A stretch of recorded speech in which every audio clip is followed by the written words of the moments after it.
Bonjour à toutes et à tous. Un robot chirurgien a réalisé sa première opération du cœur en 2021. Un système d'intelligence artificielle a permis de diagnostiquer un cancer de la peau chez un patient dont le dermatologue n'avait pas détecté la tumeur. Eh bien, ce sont des réalités. Le nombre d'applications d'intelligence artificielle dans le domaine de la santé a augmenté de 400% en 5 ans. Et les économistes spécialisés américains disent que d'ici 2025, l'IA pourrait permettre d'économiser 150 milliards de dollars dans le domaine de la santé. Mais cette intelligence va-t-elle remplacer les médecins ou les rendre plus performants? Est-ce une menace pour l'emploi ou au service des professionnels de santé? C'est ce que nous allons éclaircir avec notre invité, le professeur Guy Valencien. L'intelligence artificielle, la révolution de la médecine 2.0 est en marche. Mais d'abord, on écoute l'édito de notre rédacteur en chef, Thierry Borsat, qui nous pose le problème. Est-ce une évolution de la médecine? Non, docteur, c'est une révolution. Alors que le duc de La Rochefoucauld m'autorise à plagier sa célèbre réplique à Louis XVI le 14 juillet 1789, parce que, comme la prise de la Bastille a bouleversé l'histoire de France, l'intelligence artificielle, en s'invitant dans la santé, bouscule elle aussi bien des repères. Sur le diagnostic, sur le choix des traitements, dans l'assistance pour des actes chirurgicaux complexes, elle a déjà démontré qu'elle pouvait être plus efficace que les médecins. Alors faut-il pour autant se résoudre à confier notre santé à des algorithmes? Eh bien peut-être, parce que ces logiciels dont l'usage commence à se multiplier sont capables d'analyse intégrant une telle quantité de données qu'aucun cerveau humain, si brillant soit-il, ne pourra jamais les égaler. Alors oui, pour aider, accélérer un diagnostic, pour définir une prescription, pour rendre encore plus précis un geste chirurgical, le recours à l'intelligence artificielle a toute sa place dans une pratique médicale moderne et efficiente. Toute sa place, mais rien que sa place. Parce qu'au moment où les eurodéputés, face à la déferlante d'algorithmes grand public, comme le fameux ChatGPT, posent des barrières dans leur utilisation, le monde de la santé réfléchit aussi à se prémunir contre les dérives possibles d'une médecine tout IA. Et les questions sont nombreuses sur l'importance de la relation humaine, essentielle dans l'échange entre un médecin et ses patients, sur l'utilisation et la sécurité des données sur lesquelles travaillent ces logiciels, sur le risque d'erreur, qu'ils sont aussi, comme de simples humains, capables de commettre et à propos desquels il faudra savoir établir qui est responsable, la machine ou l'homme. En fait, toutes ces questions ramènent à la définition de la juste place de l'intelligence artificielle en médecine. De l'avis général, elle doit avant tout rester une aide, un outil qui œuvre sous le contrôle de l'expertise des médecins. Parce que ce sont bien eux qui peuvent valider les données sur lesquelles elle travaille et les conclusions qu'elle propose. Parce que ce sont bien eux qui la nourriront des avancées de la recherche.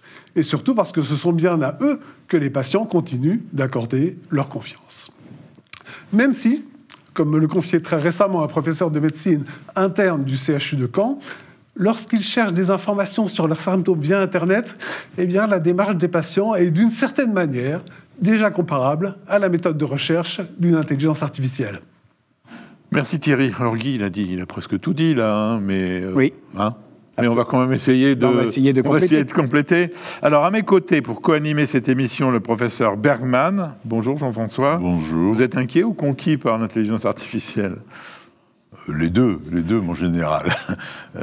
Dans ma discipline, médecine interne, aujourd'hui, pour ce que j'en connais, on va dire que c'est un externe médiocre, un peu Asperger. Ah, c'est gentil, ça, comme... c'est pas brillant. Et je suppose que vous allez me coller un conflit d'intérêts parce que vous connaissez mon goût pour ChatGPT. On va attendre la fin de l'émission, je vous dirai. Alors, notre invité aujourd'hui est Guy Valencien. Alors, je pourrais faire une émission pour vous présenter. Vous êtes professeur d'urologie. Vous êtes un membre influent de la Société internationale d'urologie et du Conseil national de la chirurgie. Il était logique de vous retrouver à l'Académie nationale de médecine, mais vous êtes un pionnier internationalement reconnu de la chirurgie cœlioscopique et de la robotique des cancers de la prostate, du rein et de la vessie. Vous êtes un homme politique puisque vous avez conseillé de nombreux ministres. Vous êtes fondateur et président du Cercle Santé qui recoupe des médecins, des économistes, des sociologues, des philosophes. Enfin, vous avez créé CHAM, qui est, je veux dire, le Davos de la santé, réunion annuelle incontournable. Ça vous va? Bon, oui. Voilà, Bon. mais tout est dit. Dites-moi, ça vous choque pas un petit peu que ça soit des gens de notre âge qui viennent discuter de l'intelligence artificielle? Oh ben non, je pense pas, mais enfin, non, parce que c'est logique. Ayant l'expérience, ça nous permet probablement d'avoir une meilleure vision, plus posée des choses. Quand on reprend l'introduction, comme le disait effectivement la question, ce n'est pas une révolte, non, c'est une révolution, non, c'est une mutation. Une révolution, il y a toujours une restauration. Après la première révolution, la première république, on est tombé sur un empire, on est retombé ensuite sur des royaumes, avant de retomber sur une deuxième république, à nouveau un empire, avant d'arriver à la troisième. Donc c'est une mutation, on ne reviendra pas en arrière. C'est une transformation profonde du mode, de nos modes d'exercice, à la fois publics et privés, professionnels et familiaux ou personnels. Nous allons vivre en permanence avec ces systèmes qui vont nous aider, comme le disait Jean-François Bergmann, qui vont nous aider au quotidien. Jean-François Bergmann a commencé par dire bon, c'est un excellent externe Asperger, ce qui n'était pas forcément gentil. Racontez-nous une anecdote quand vous avez joué le patient. Alors oui, je rejoins un peu Jean-François parce que je me suis amusé à regarder plein de diagnostics dans ma spécialité, autant en pathologie rénale, vésicale que prostatique. Et donc, j'ai tapé un jour. Voilà, j'ai fait le malade, j'ai 78 ans, je me lève 2 fois la nuit, dans la journée j'ai des petites envies pressantes, et puis j'ai le manger qui est pas très fort, et on m'a fait une échographie de prostate, avec 30 grammes de prostate, c'est-à-dire pas très grosse, hein, et puis on m'a montré un dosage du PSA à 12 nanogrammes par millilitre. Je sais, moi. Je suis pas urologue et je sais ce qu'il faut répondre. Et la chat, en 5 secondes, hein, me défile le truc en me répondant, c'est une hyperplasie prostatique ou une hypertrophie prostatique. Il y en a long comme ça sur l'hyperplasie et l'hypertrophie. Il n'y a pas un mot sur le cancer.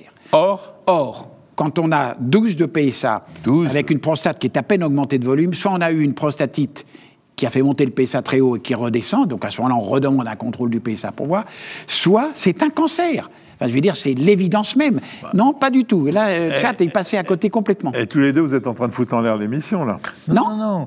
Je pense que la question était peut-être orientée. La machine a sorti tout ce qu'elle a lu sur la prostate, elle a peut-être plus lu sur l'hyperplasie, et puis elle a priorisé les réveils nocturnes et la faiblesse du jet. Voilà. Ce qui est difficile, c'est la priorisation. Et elle n'a pas tilté sur le 12 de PSA. Voilà. Je vous laisse poser la première question sur ce qu'est justement l'intelligence artificielle. Ah, je ne sais pas ce que c'est, moi. Non, mais vous posez la question. Je vous demande pas. Qu'est-ce que l'intelligence artificielle? Est-ce qu'on peut être à la fois intelligent et artificiel? Oui, alors, qu'est-ce que l'intelligence artificielle? Le mot est très mal choisi. Il a été créé, c'est John McCarthy, hein, qui est en 56, donc ça fait quand même un bail, hein, ça fait 70 ans. Hein. En 56, lors du fameux congrès du Dartmouth College, à Dartmouth, une des meilleures universités américaines, où ils étaient une vingtaine à se retrouver, dont 2 neuropsychiatres et puis des scientifiques qui travaillaient sur déjà les ordinateurs de l'époque. Et c'est lui qui a trouvé ces 2 mots, intelligence artificielle. Et ça n'a rien d'intelligent. L'intelligence, intelligere, c'est entre et choisir, en termes latins. Legere, c'est choisir et entre. Mais ça choisit rien. Ça ne pense pas. Ça ne pense pas. C'est une accumulation d'algorithmes qui aboutit à une réponse formatée dans un contexte donné, pointe à la ligne. Ça n'a pas de vision globale. C'est pour ça que quand il vous a répondu hyperplasie au lieu de cancer, c'est parce qu'il y a plus d'articles dans le monde sur l'hyperplasie que de cancer. Exactement. Donc il fait un choix, statistique. Statistique pour que le mot qui suit réponde bien au mot qui précède. C'est complètement idiot comme système. Hein. C'est un alignement de mots successifs qui doivent correspondre à quelques données probabiliste.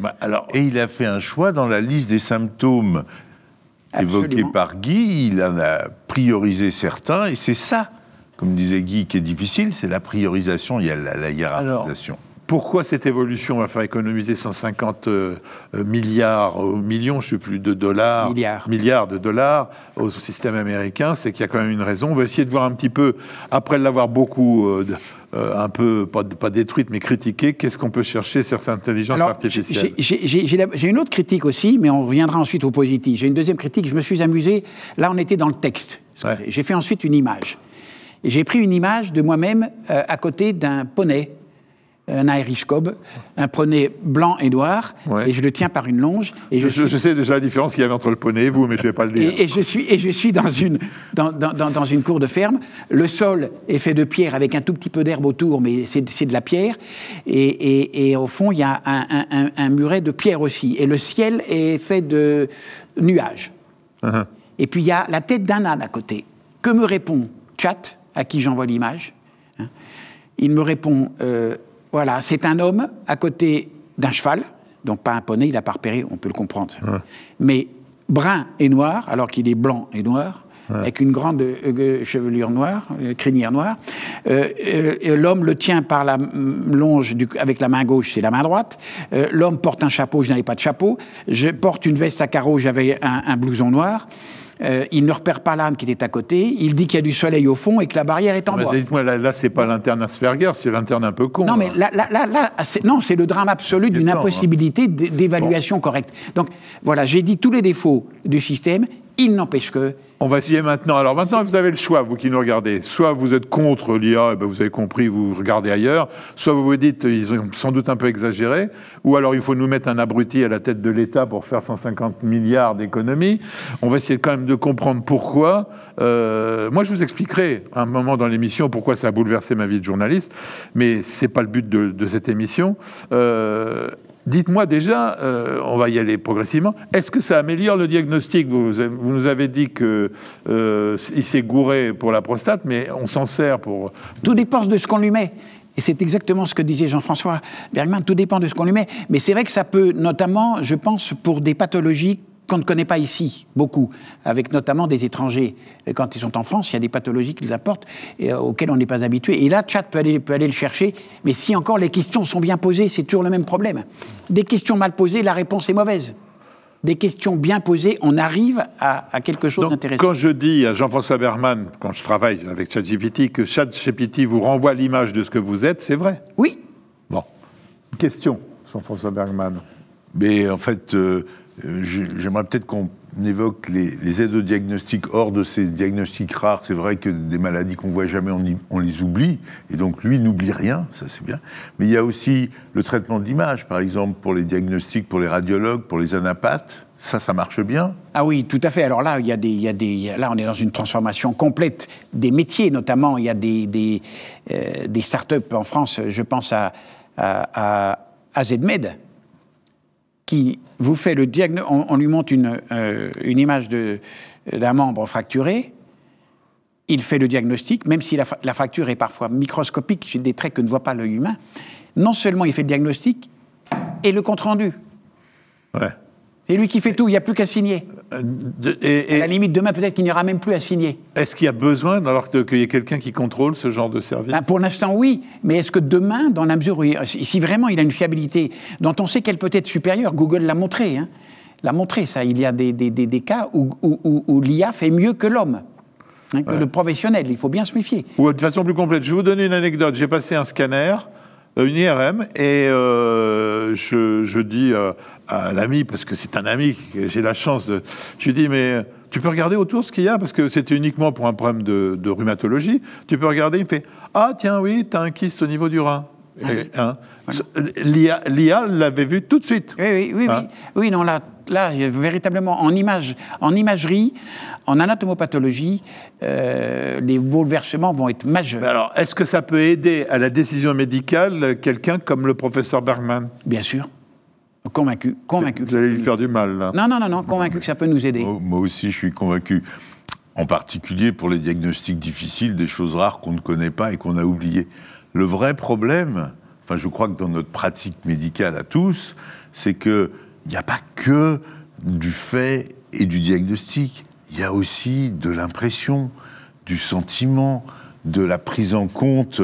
Et ça, très bien. C'est difficile. Alors, question suivante, racontez-nous ce que les Américains ont fait sur le suivi des maladies. Alors là encore, oui et non, parce qu'une étude aussi récente faite par Google a montré que l'IA, les malades aux États-Unis, c'était sur 1000 ou 2000 malades, ça n'a pas été une petite série, les malades préféraient les réponses de l'IA seule par rapport aux réponses du médecin seul ou du médecin plus l'IA. Pour quelle raison ? c'est que l'IA, effectivement, est toujours gentille. Et ça me fait penser au film Her, avec Scarlett Johansson qui drague tous les hommes possibles simplement à la voix. Parce que c'est merveilleux. Quand vous avez une voix douce, posée, que vous répondez tranquillement, ça rassure le malade. Nous avons parfois, nous, des angoisses, des irritations, des énervements, des dépressions, des bousculades, et le malade se stresse. Donc oui, l'IA est calme, cool. Et donc, les Américains, semble-t-il, préfèrent une réponse de l'IA. Moi, j'ai été confronté à ça en Chine, à Shanghai, où j'étais tombé malade, j'avais fait une grippe. Et l'hôpital où je suis allé, j'ai été interviewé en français, parce qu'il y a toutes les langues, et c'est une intelligence artificielle qui m'a posé les questions. C'est très agréable. Et puis derrière, en haut, il y avait un médecin qui, de loin, m'a dit « c'est bien ça, le diagnostic », et voilà. Et qui avait la traduction, lui, sans doute instantanée. Voilà, absolument, ouais. Absolument. Donc, non, mais c'est tout à fait intéressant. Je pense qu'elle est un extraordinaire complément, une aide fantastique. Et un médecin qui n'est pas empathique, qui est pressé, bousculé, ne fait pas bien son métier. Il nous faut revenir à cette médecine calme. Pourquoi les malades s'orientent de plus en plus vers les médecines parallèles, quitte à payer sans être remboursés par la Sécu, hein? C'est parce qu'on les écoute.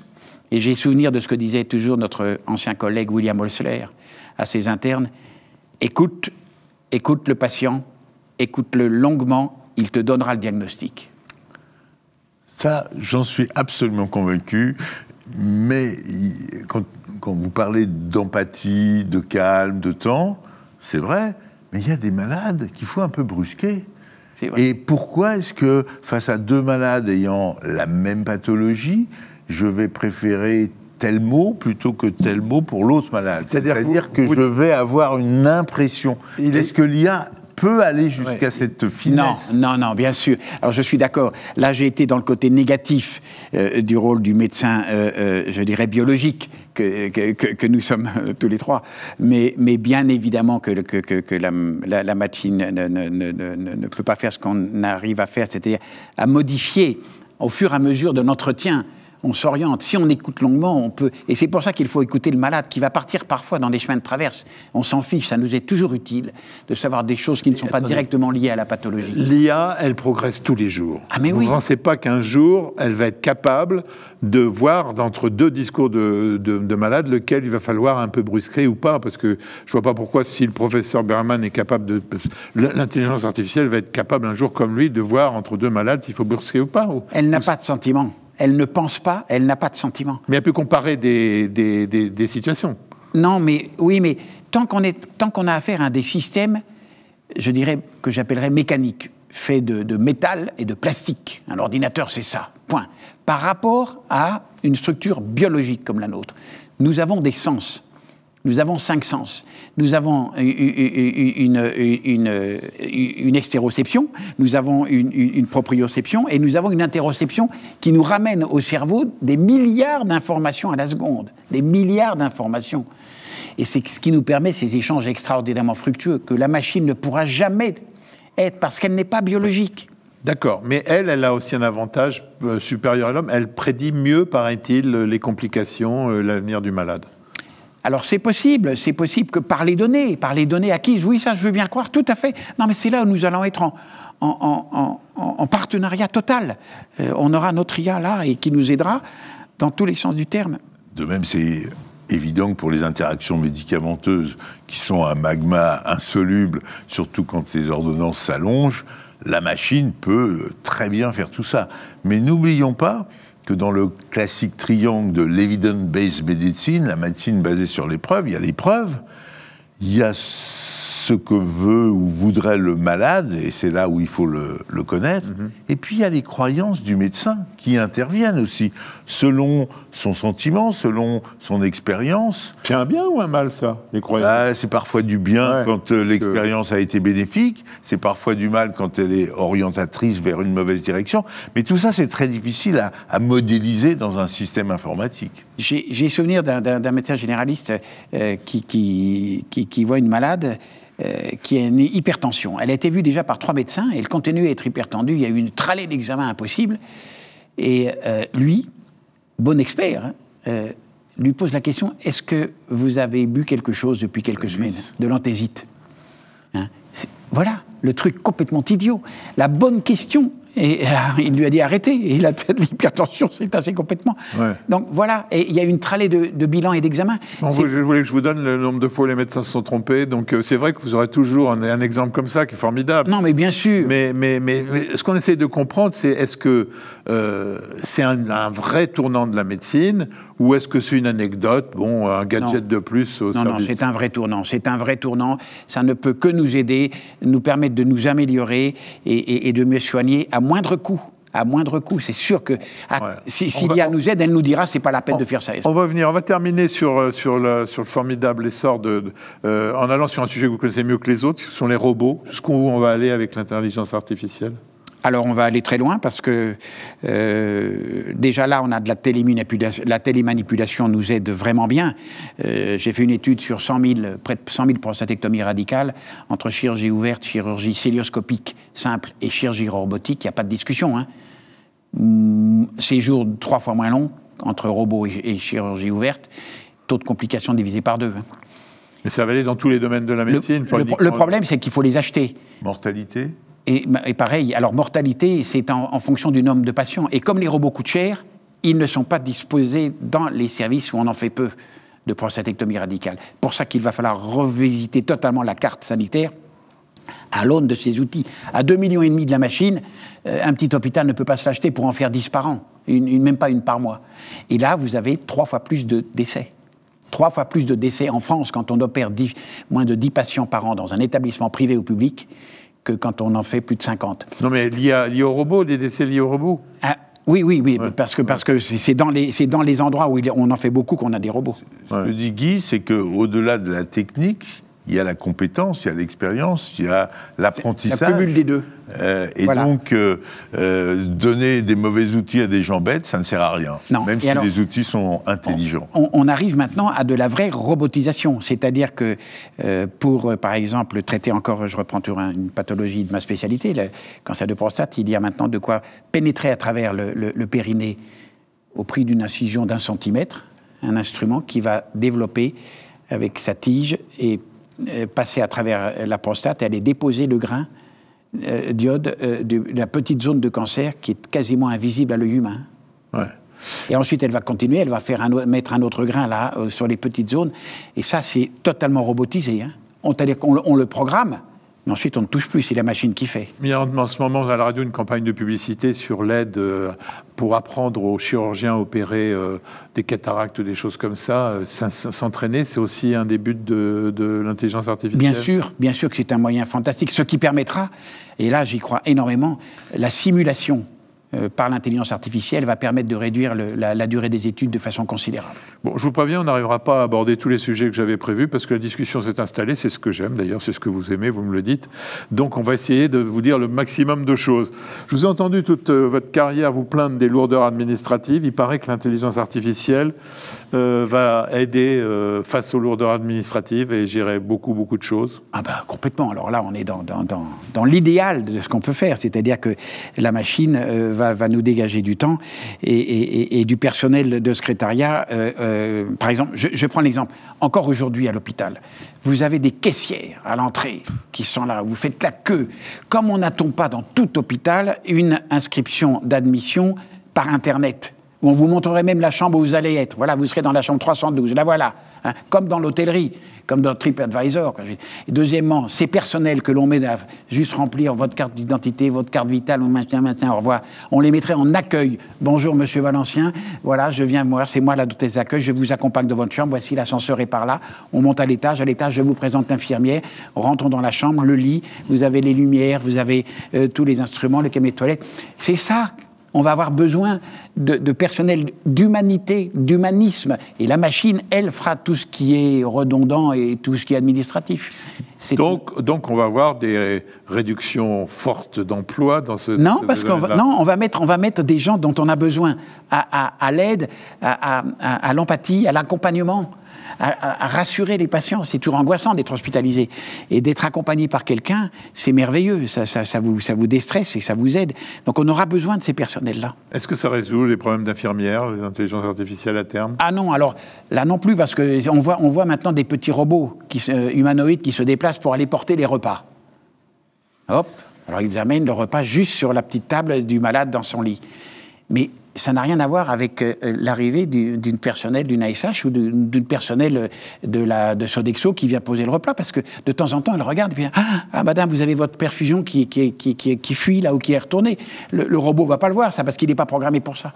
Et donc, la présence humaine de temps en temps, plusieurs fois dans la journée dans une chambre, c'est essentiel, et le robot ne saura pas le faire puisqu'il est programmé pour aller porter le plat pointe à la ligne.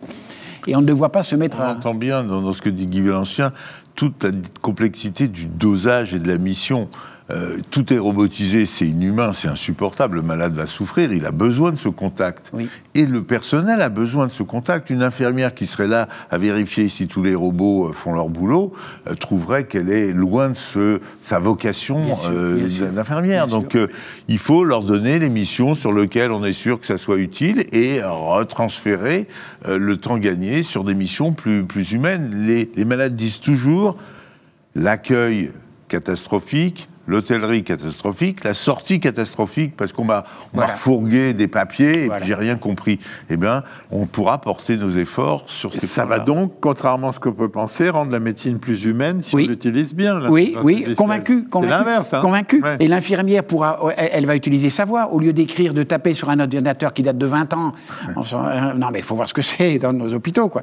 Eh bien, non, elle dira, voilà, monsieur Untel, température à temps, tension à temps, et hop, c'est la machine. Il faut savoir qu'elle utilise parfaitement bien la voix, on peut lui donner des informations par la voix. Je voulais aussi dire une chose, dans mon métier de journaliste, je ne l'ai jamais prise en défaut, l'intelligence artificielle, sur les fautes d'orthographe et la traduction des textes dans une langue ou une autre. C'est quand même des choses importantes. Et bien sûr, c'est essentiel. Vu le nombre de gens étrangers qui viennent dans les hôpitaux, par exemple, on pourrait leur donner des choses. Et puis le nombre de fautes d'orthographe des Français aujourd'hui.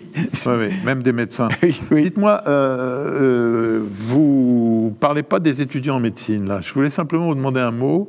J'ai vu que l'intelligence artificielle avait reçu les examens de médecine mieux que les étudiants. Oui. Elle est abordée comment en médecine aujourd'hui, l'intelligence artificielle ?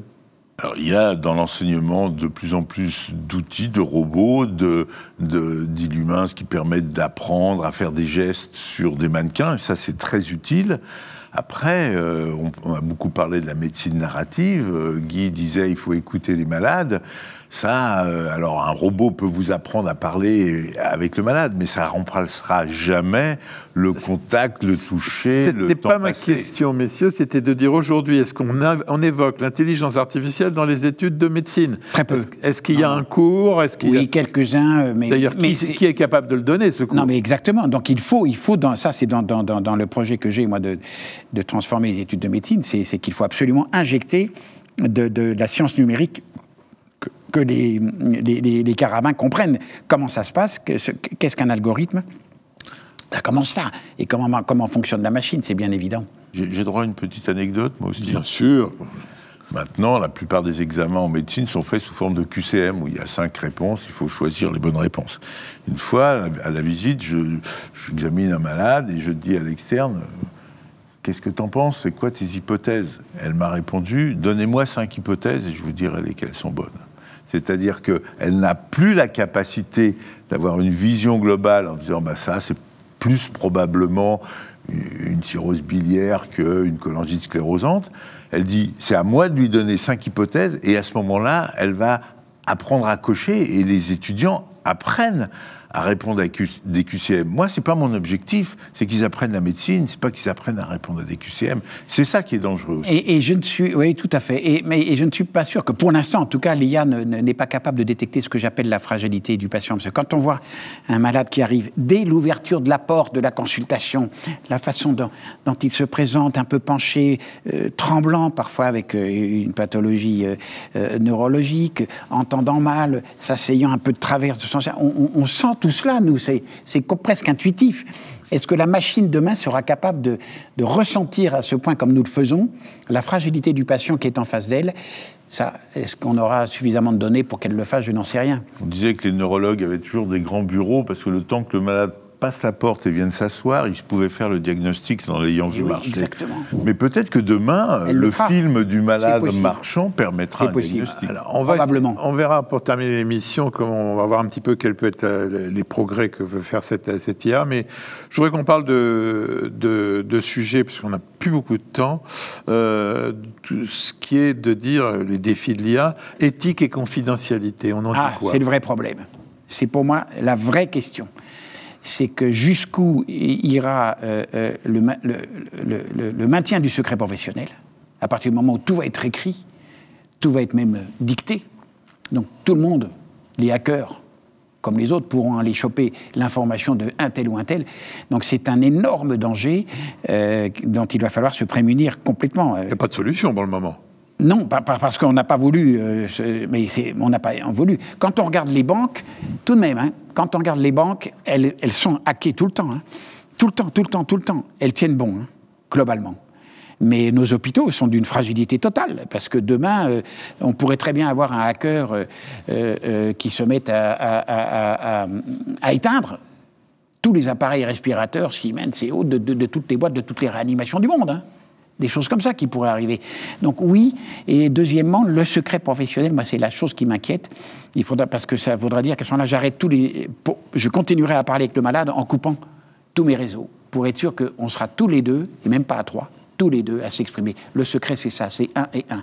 C'est pas 1 plus 2, c'est 1 et 1. Vous craignez qu'une intelligence artificielle au service d'une compagnie d'assurance fasse énormément de soucis, et là l'assurance sera ravie qu'on ait hacké le dossier des malades? Oui, non, mais ça, là, c'est les assurances, mais surtout les méchantes langues, je veux dire, les hackers. Oui, c'est dangereux. C'est pour moi la vraie question. Jusqu'où ira-t-on dans la confidentialité, effectivement? S'il y a de l'IA en médecine, il peut aussi y avoir de l'IA dans la sécurité informatique pour empêcher, justement... De plus en plus. La guerre des IA, vous savez. Oui, non, mais bien sûr qu'il le faudra, bien sûr. Qui est responsable en cas d'erreur?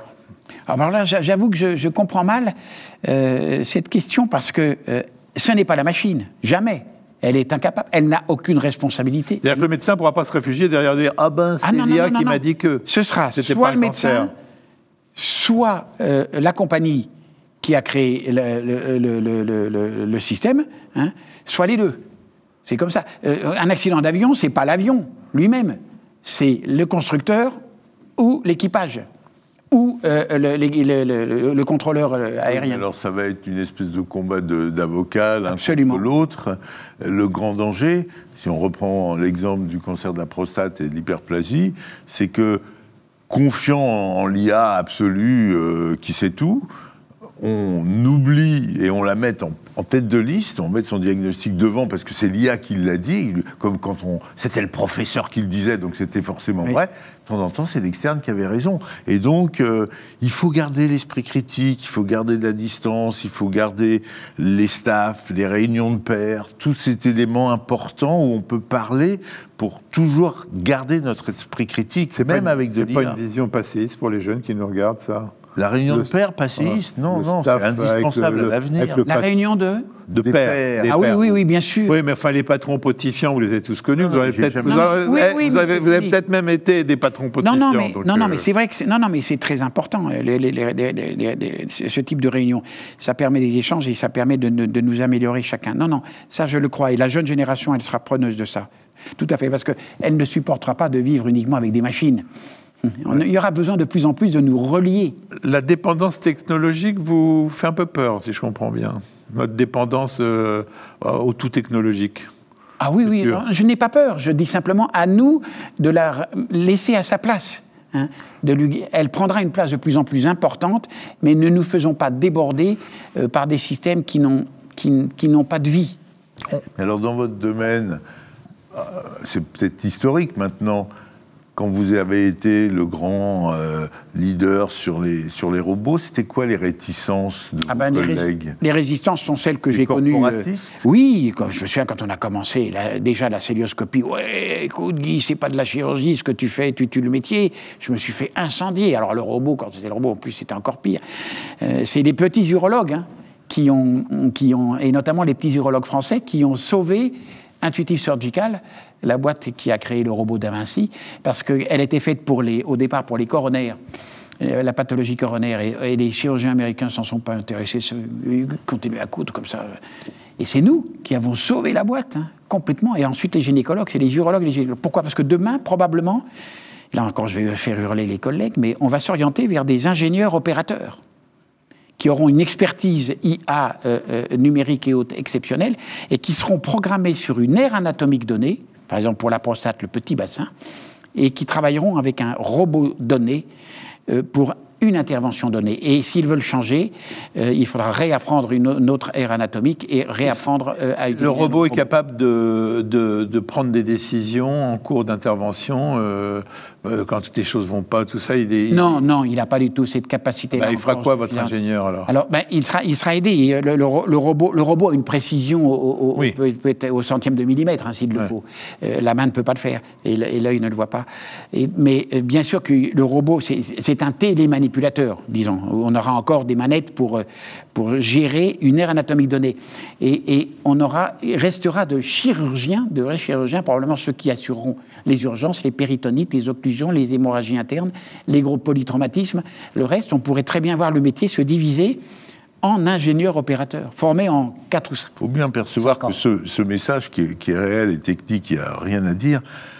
Pour un interniste, pour un généraliste, de dire un appareil qui est réservé à une zone anatomique, ça nous fait drôle dans l'oreille. Parce que pour nous, le malade, c'est un tout. Et on va regarder la tête aux pieds, ce qu'il dit, comment il sent, ce qu'il ressent et tout. Et donc, cette limite à une zone anatomique est un peu l'antithèse de la médecine, on va dire, polyvalente, générale. Le problème, Guy, c'est qu'on n'a pas de chance, on a un interniste devant nous. Oui, mais justement, non, mais... On disait autrefois que les internistes, ils savaient tout. Donc, mais l'interniste, l'urologue, disons, le spécialiste qui connaît toute l'anatomie, toute la physiologie, lui, décidera du type d'intervention, et vous aurez un ingénieur opérateur qui la réalisera. Bon. On va pas parler de psychiatrie à un urologue, parce que si on rentre en plus la complexité de l'âme humaine dans le truc médical, derrière le robot, c'est difficile de... En revanche, je pense que pour la psychiatrie, qui, elle, déteste les diagnostics posés, l'apprentissage à interviewer, à discuter, à comprendre le malade peut être fait grâce à des systèmes d'apprentissage. C'est une des questions que je vais vous poser. Comment l'intelligence artificielle va être utilisée en psychiatrie? J'avoue que... Vous n'avez pas réfléchi à la question? Si, je pense qu'elle sera très utile, justement, dans la relation machine-malade, médecin-malade, parce qu'elle, effectivement, comme le disait Jean-François, elle va permettre d'avancer dans comment dire, probablement de mettre à l'aise, plus qu'on ne le croit, le patient, stressé face à un médecin. J'en suis convaincu.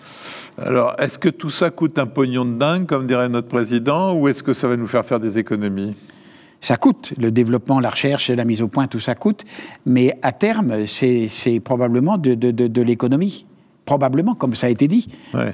Et pas de la petite économie.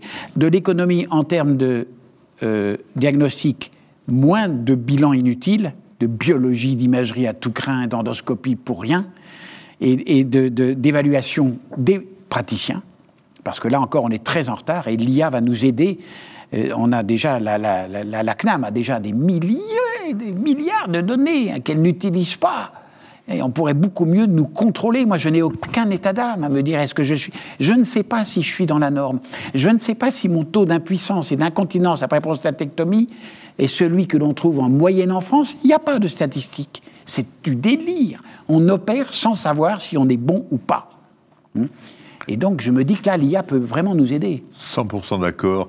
C'est attristant de voir qu'on est assis sur une masse de données faramineuse, la CNAM, mais qu'on n'a pas, par exemple, le croisement, le chaînage avec les diagnostics. On parle beaucoup de la T2A, bien, pas bien, changer, à pas changer. Mais si l'IA code bien, et elle peut très bien coder les diagnostics, et si on a les diagnostics des malades et les interventions, on peut à ce moment-là faire de l'épidémiologie, faire de l'étude de productivité, d'efficacité, et ça, et on montrera justement qui sont les bons, qui sont les mauvais. Alors ça, c'est honteux dans notre monde-là, mais pour moi, c'est très utile. Mais on est en France dans un travers incroyable. Là. Mes copains américains ou anglais, j'en connais qui se sont fait jeter de leur service pour malfaçon.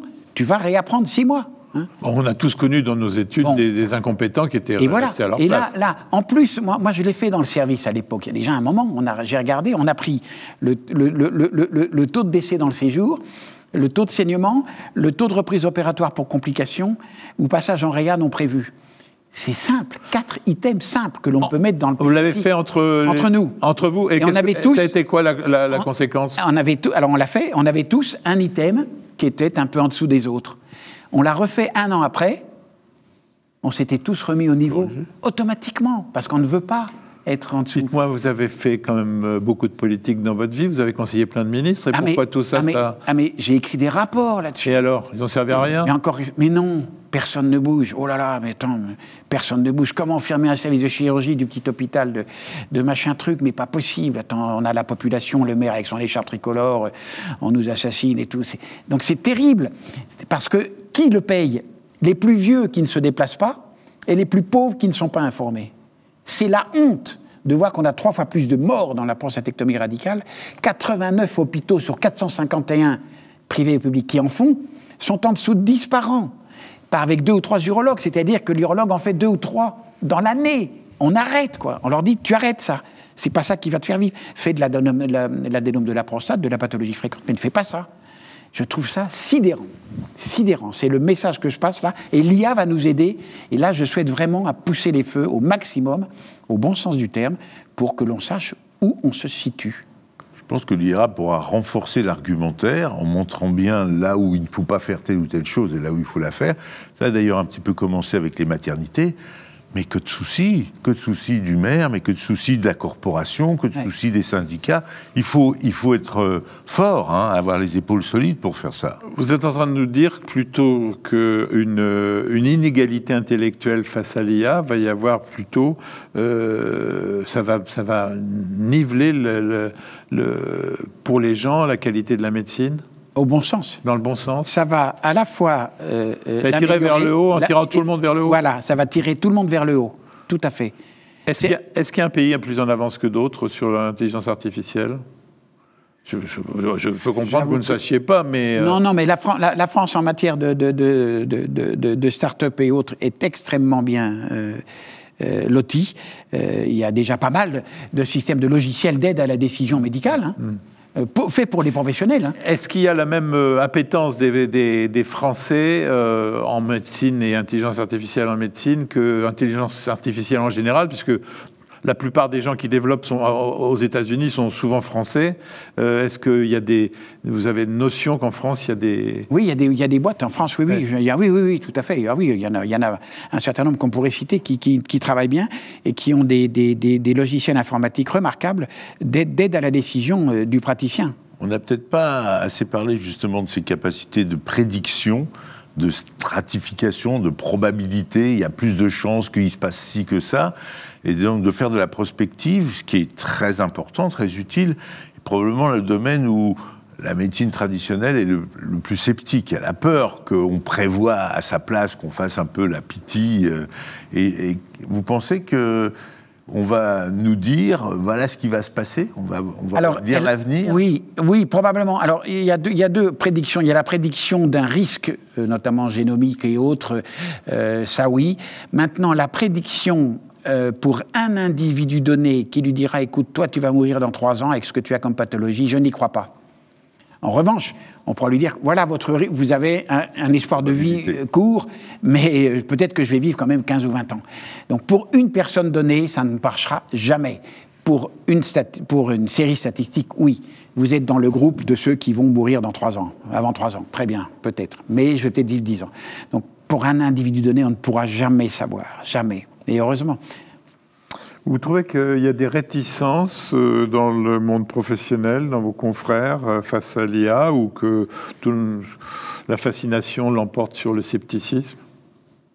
Je dirais que c'est un doux mélange de « on va encore nous fliquer plus » Et au contraire, on va nous libérer de toutes ces tâches administratives qui ne sont pas des nôtres et qui nous permettront d'être plus près des malades. Donc c'est un mix.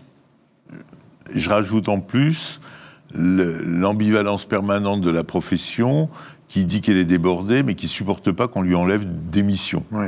Parce que corporatisme, oh là là, comment, c'est à moi de le faire.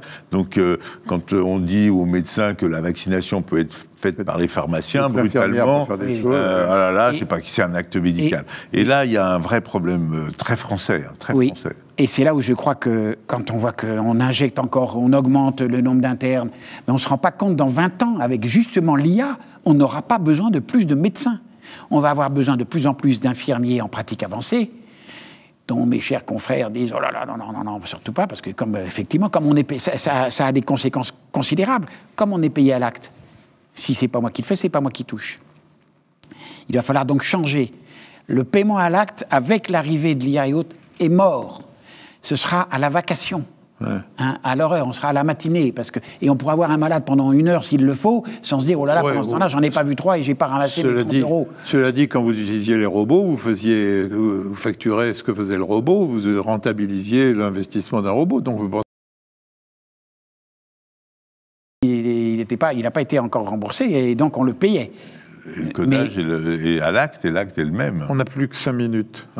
D'abord, je sais que vous savez quoi le jour où sort le New England Journal of Medicine? Le jeudi matin. Alors le jeudi matin, c'est pas la peine d'essayer de t'appeler Jean-François Bergman.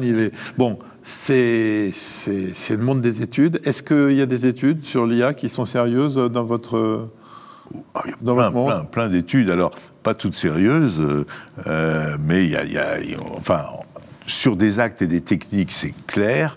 Sur des choses un peu plus subtiles, c'est moins clair. C'est difficile aussi de faire des études avec les critères méthodologiques purs et durs.